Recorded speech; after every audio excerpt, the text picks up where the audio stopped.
తిరుమల శ్రీవారి గరుడ సేవలో కనువిందు చేయనున్నాయి చెన్నై గొడుగులు. సాలకట్ల బ్రహ్మోత్సవాల్లో భాగంగా ఇవాళ రాత్రికి జరిగే గరుడ సేవలో స్వామివారికి అలంకరించేందుకు హిందూ ధర్మార్థ సమితి చెన్నై నుంచి 9 గొడుగులు తిరుమలకు తీసుకొచ్చింది.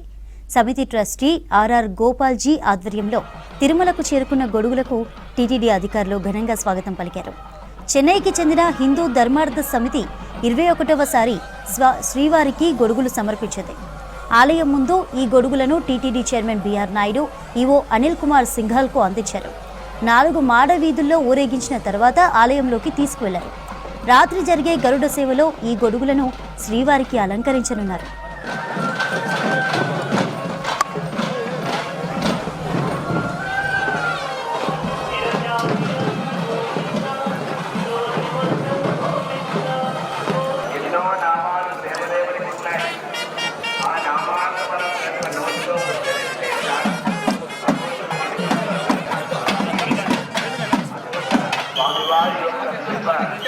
స్వామివారి యొక్క అనుకంప మనకు ఉండాలని చెప్తూ ఉన్నారు.